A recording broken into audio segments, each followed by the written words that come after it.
Welcome back, barbecue fans, to another week of Wise Guys Barbecue. Joined with my friend Bob Bauman from Big Bobby's Q. And you know, when Bob's in the studio, we're only talking barbecue. We're excited. We're going to be talking to you guys about the BBQ World Championship. We've been looking forward to this now that things are starting to shape up a little bit. But Bob, how about that storm, huh? How did you make out? I didn't watch the football game. I mean, I did catch bits and pieces of it. So you plow, right? Yeah, but pretty much that night, I just plowed my driveway, which 600 feet long. Yeah, and you just kept running it. You just keep running. Every 3-4 hours, I was out there doing loops. Yeah, I had to tie my wife down because she thought she was going to get into it. And I'm like, you can't. There's just too much of it, too fast. You'll be out there perpetually until it's over. Just wait for it to be over. I didn't say wait for it to be over. I said wait for the plow to come. We got a guy that plows us out, and then once there's some lines in the sand, now you can stop playing with the snowblower. Right. So we got through it. Actually, it was kind of fun. My oldest boy came down with his girl, and they watched the AFC Championship. Go Pats! Another great week for the boys in blue going to the Super Bowl. That's so psyched.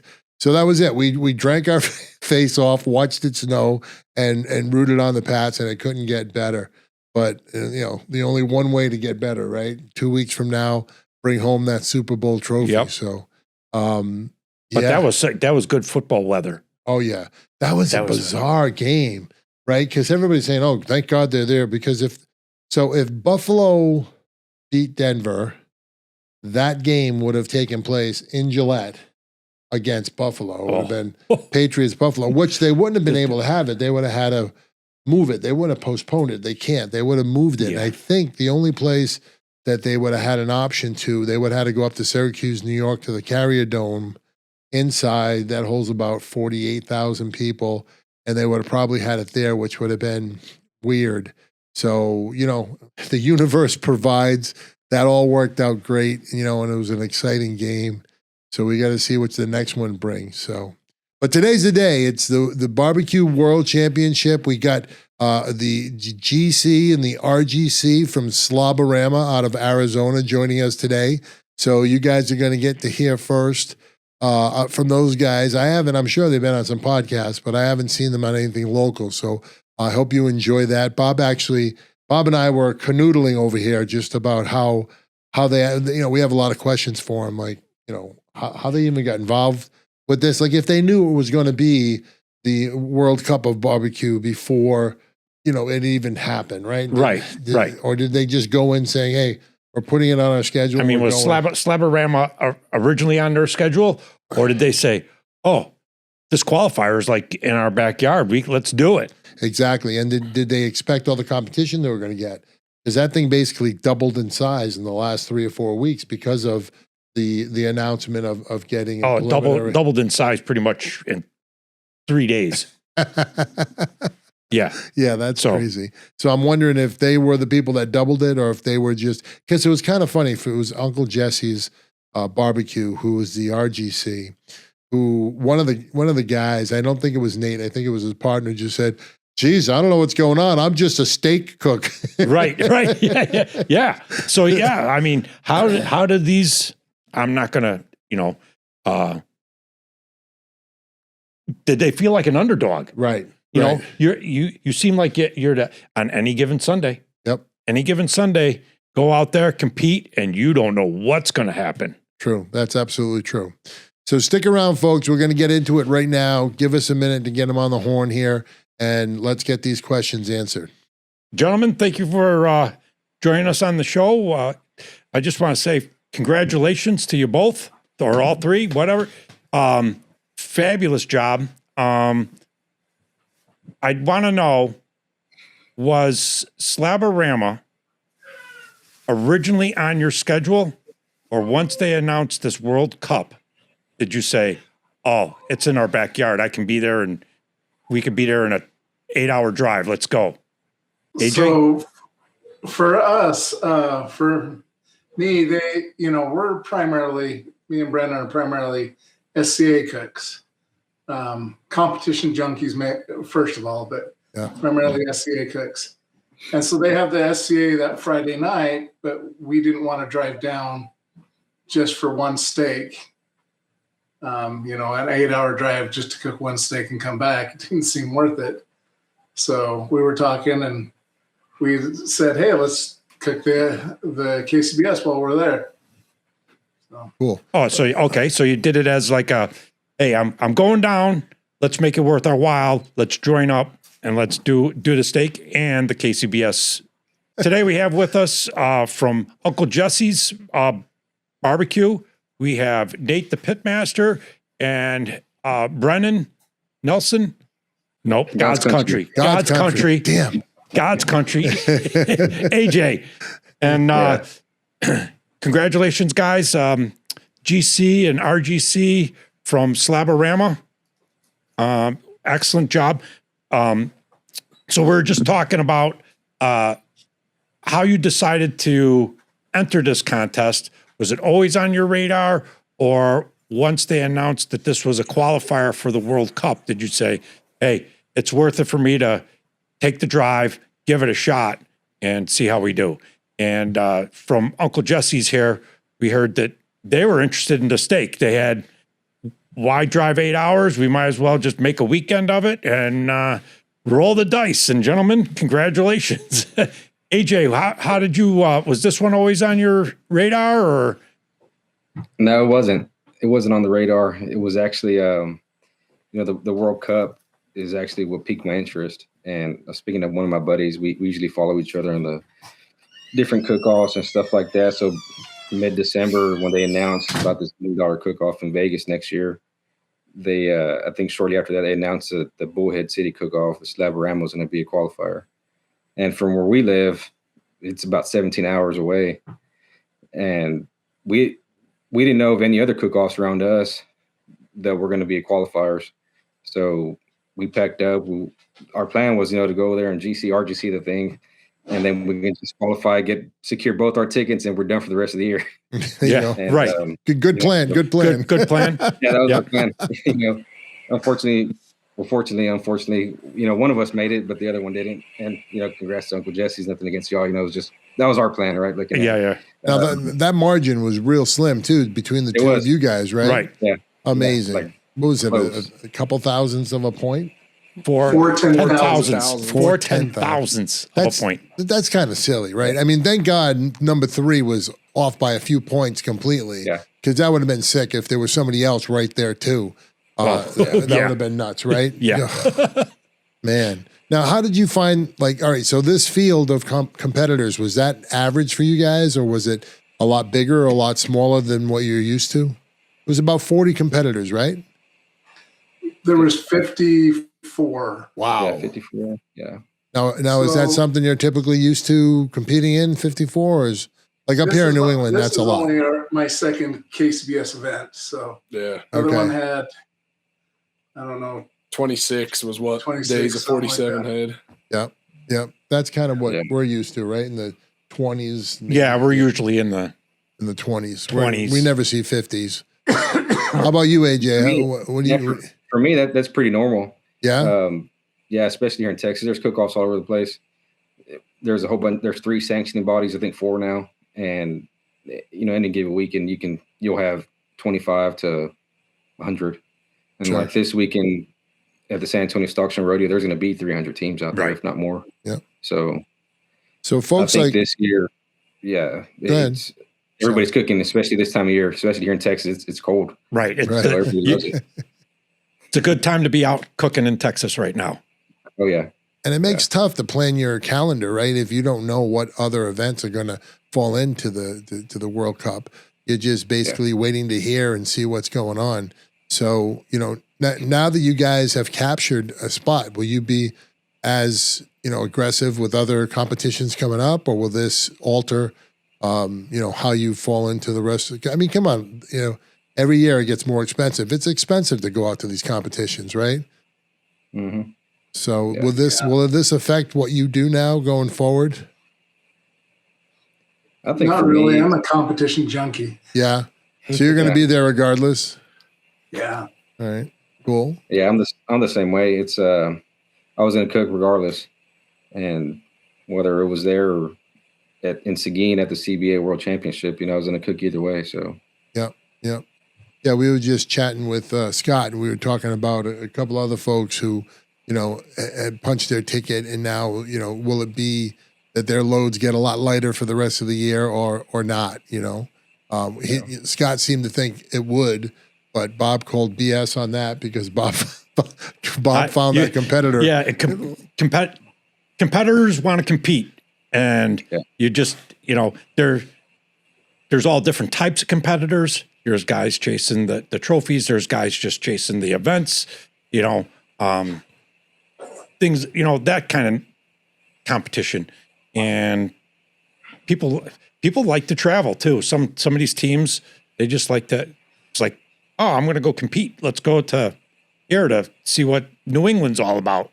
Yeah. So, how was the buzz around the competition? I mean, did the World Cup change any of that? I mean, I guess I'm asking AJ here because you probably have the more experience with other competitions. Was there a different vibe going on at the Cook, or was it just same old, everybody's dialed in and paying attention? I think it's hard for me to answer that because a lot of those cooks over there, I really don't know them personally. Oh, yeah. You know, that was probably my 5th KCBS cook. And like I said, I'm from Texas, so a lot of my cooks are in Texas. And if there would have been a lot more Texas cooks, you know, of course, I would have been able to speak to more people. Right. But looking at all the other teams that were there, I think for the most part, everybody was dialed in. You know, from the teams that I did talk to, I think they knew what the end goal was, you know, to win or at least punch their ticket to Vegas. Right. Yeah, we know a lot of the teams that are there just because of the crossover between SCA and competition cooking out here out west, and a lot of the West Coast teams were talking about, you know, about the World Cup, and they were excited about this being a qualifier. I don't know I think you would have had a few less cooks there if it wasn't for the World Cup qualifier. For sure. I think that did bring out a few others. For sure. It was definitely on the forefront of some of the people's minds. Yep. Yeah, for sure. I mean, that event doubled just in a couple days, I think. Yeah. Once it was announced. Yeah. So right. So cool. I just try to rank, because I'm not a competitor. I just like to know how the competitions go, and I have some experience going to competitions, but I don't know how, like, is an SCA different from KCBS just because they're cooking less and they're having more fun, or, you know what I mean? Like, what's the vibe kind of thing? I know in New England, especially when we get the New Englanders together, like, what do we got up there in May? Whatever. And what's that town in May? We do that early one, and it's freezing cold, and everybody's just happy to see each other after the winter, and it's all fun. It's not anything about the Mass in May. Mass in May. Yep, thank you. And that just seems to be a laugh riot for New England because it's just so casual. Right. Well, and here in New England, I don't know. It's like we're our own little island. Yeah. Very rarely does a team go. I mean, you know, last weekend was Lakeland Pig Fest. All right. Yeah. Only two New England teams went down. That was it. And you would think New England, we're socked in here with snow. I would have been like, I'm on board. I want to get out of here. Let's go to Florida. Right. But we don't travel. And then again, we rarely see teams coming from, you know, Texas or the Midwest coming to New England for our competitions. So we're kind of like this little island. But you got, you know, I was surprised. Fire at the end of the day didn't go down, huh? No. Yeah. So Bill Gillespie from Smoking Hogs, he was down at Big Fest. And then another Grumpy Old Patriot or something. House of Q. Oh, House of Q. House of Q. Yep. Brandon was down there. Okay. So, gentlemen, looking over your scores, we got some 180s, and nice. What's your top meet?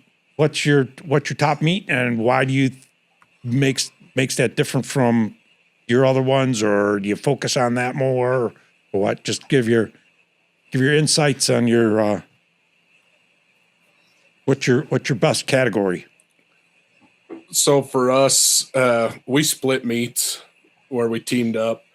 So I cooked ribs and pork, and Nate cooked chicken and brisket. So, I mean, I think we each kind of have our own specialty between the two of us. I mean, I'm more comfortable cooking ribs. I've been cooking ribs with the SCA, kind of added that as a big deal the last couple of years. And so I've been cooking ribs for the last couple of years with it. Pork, this was my first pork cook, and I was fortunate to get a 180 in Really? pork. So, Wow. yeah. Any given Nice Sunday, job. man. Any given Sunday. Nice job. So usually, you know, chickens of the four, chicken's probably my best meat, typically. And then I've done pretty well with brisket as well. So I usually struggle a little bit more in the ribs and the pork. I'm amazing when I find anybody who likes cooking chicken. I just cannot do it, and I don't know how people like you can. It's crazy. Well, are legs big in New England? Because they're pretty big on the West Coast, and legs are a lot less work than thighs. Yeah. We have teams switching over to legs. Yeah. But it's pretty much, I would say thighs are Probably still number one. still number one. Yeah. Yeah. Yep. And then AJ, half chickens, CBA. Did you have to? Actually, CBA, they switched the rule now, so it's any chicken as long as it's not shredded. Right. That's right. Yep. So, yeah, but we have, like, this weekend, IBCA to IBCA contest, so it's going to be half chickens. Yep. Yeah. So, but I'm used to cooking a half chicken. If I go to CBA, I'll cook a half chicken. But back to answer your question, I think my top meat is going to be brisket. Yeah. You know, I cook so many briskets, and it's hard for me to mess up a brisket now. Right. So I love cooking brisket. It's my go-to meat. If I'm not going to walk in anything, at least I can hopefully get a top 10 walk in brisket. So What do you guys using? Drums, offsets?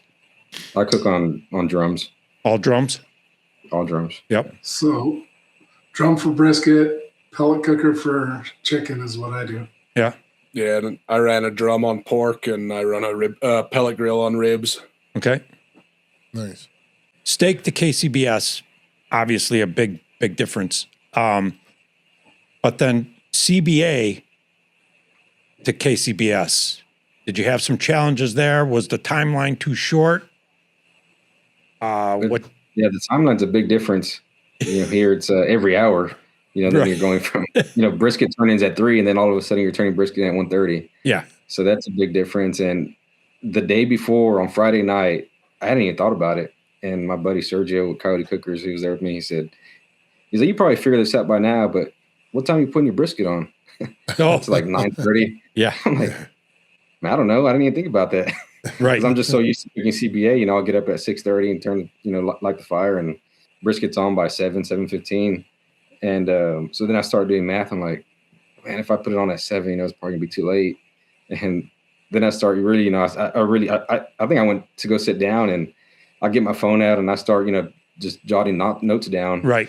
And, created my timeline. I got to get meats on at this time, and ribs, brisket, everything will be done probably around this time. And I went back to him. I said, all right, I got it down.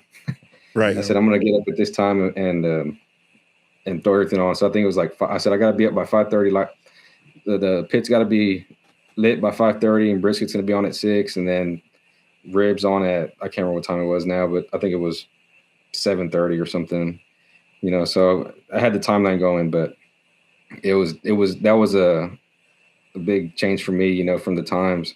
Cause like I said, I'm so used to cooking CBA where I know the timeline there, I got it down to a T, and then going over there, not thinking about it. I'm like, shit, I got to think about it now. So the turn-in times, I really enjoy those turn-in times. I wish CBA did that. Every 30 minutes, it's quick. It's there, it's there, it's go time, and then it's done. Right. Yeah. We're in CBA or IBC, especially IBCA, like the San Antonio Rodeo this week, chicken, I think turn-in is like at 11:30, then ribs are at 1:30, brisket's at 3:30. So Oh my that's like gosh. a big wait time. Oh, take a nap. Yeah, Yeah. you know, and Yeah. I want to cook, finish the meats, turn it in, and then go have fun, party, whatever. Wait for awards. Yep. How was traveling for you guys? Do you guys travel with all your meats and equipment, or did you pick stuff up there, borrow stuff? What happened there?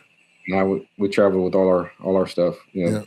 load up the drums and put stuff in the trailer, and all the meats were in the ice chest. We just made sure to put ice on it every time we stopped somewhere.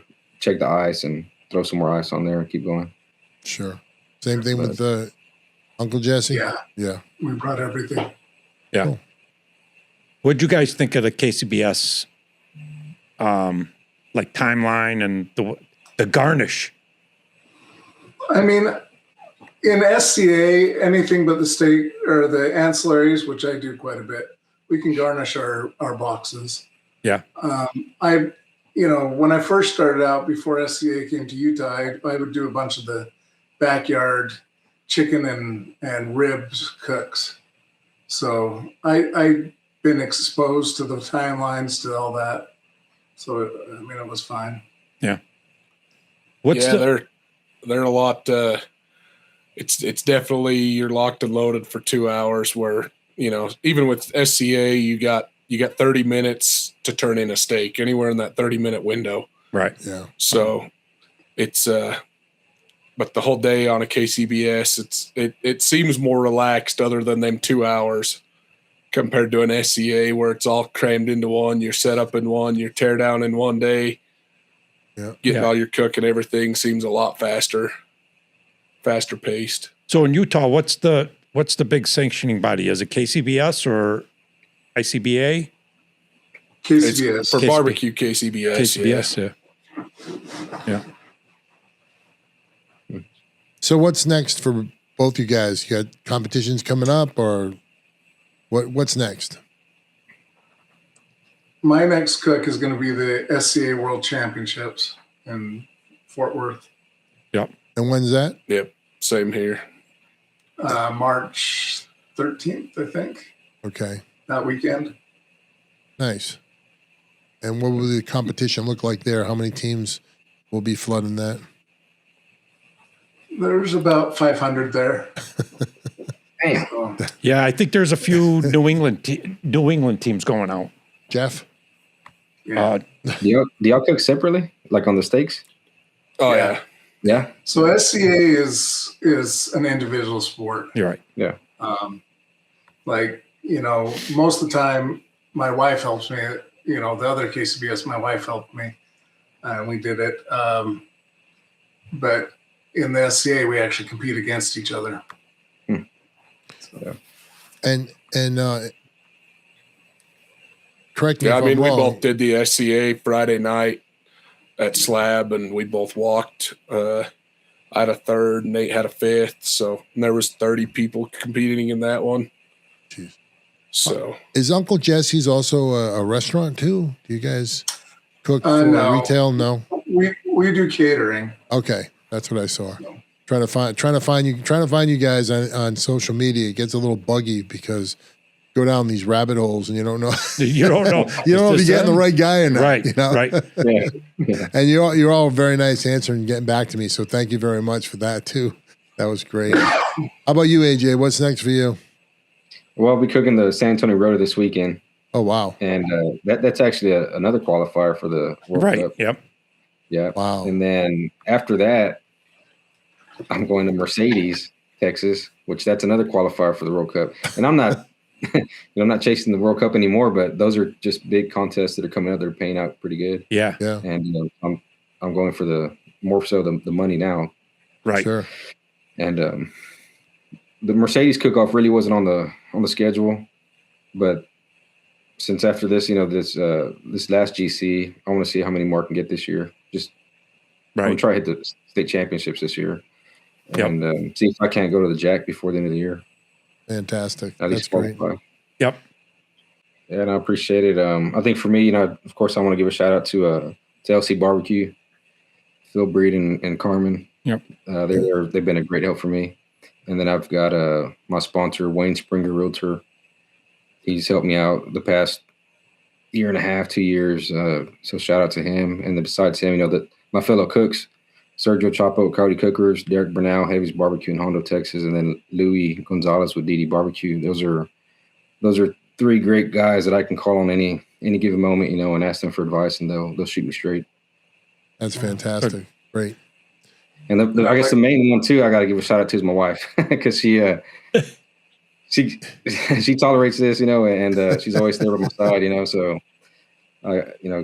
shout out to her for always going along and being a great support. Yep, that's what makes it fun, right? And I too want to shout out some of my sponsors. Please do. B&B Charcoal helps us out a lot. Hey Grill Hey is, DB180. Thermworks is an awesome one. And then we've got a local supply store, Barbecue Pit Stop, and they're awesome. Incredible. Nice. Great. Yeah. I'll sound off too, I guess. My sponsors that have helped me out, definitely Barbecue Pit Stop. Like he said, our local go-to barbecue place. Bill Purvis with Chicken Fried Barbecue, one of my big sponsors. Rick and Sue Manzi with Disruption Rubs. And my buddy John Bolton with Johnny Wolfpack Seasonings definitely helped me out. So, nice. Yeah, Johnny, I forgot him as well. Awesome. All right, guys. Thanks very much for joining us today, and good luck the rest of the way. Appreciate you. Appreciate See you on the road. Take care. See y'all. Yep. Yeah, that was great, Bob. Talk about a couple of cool guys, huh? They didn't want to stop talking. I love it. I want to get a lot of that post. The B-roll show, the B-roll. The post B-roll. show, get some of that in there. But they obviously are gung ho competitors, and they're going to be chasing a lot more competitions this year. So I wish them the best, and I really want to thank them again for getting on the show with us and being great sports. And we started off the season with talking about it, how this competition of barbecue is really turning into a sport, and I know that's what the BBQ Championship Cup, the Cup is all about, is to turn it into a sport-like atmosphere. But when you talk to these guys, I mean, it is a sport. I mean, they got it dialed in so tight. Oh yeah, I mean, AJ's going to the San Antonio stock and rodeo thing, and what did he say? 300 teams? Yeah, no, it's crazy. The popularity out there with those competitions. I'm thinking, I felt like Uncle Jesse's had it more in line with what we're used to, right? Somewhere between 20 and 50. But when I hear this 200, 300 out in Texas competitors, that's just nuts. So they must not be riled, because maybe I'm painting too much into this, but I'm looking like, the World Cup is going to just drive this carnival, kind of event atmosphere at all these events that are going to cause people to just be so gung-ho with barbecue competition again. But, you start getting out of my box a little bit, and I start seeing some of these other competitions. They're huge already. So they're huge already. Like Memphis in May. Oh yeah, the San Antonio, Houston rodeo. Yep. They're big events. Yep. So good. Yeah. Well, thanks for joining us, folks. Yep. Go out and eat more barbecue. Get ready for that Patriots Super Bowl a week after this drops, and go enjoy yourself. Take care. All right. See you.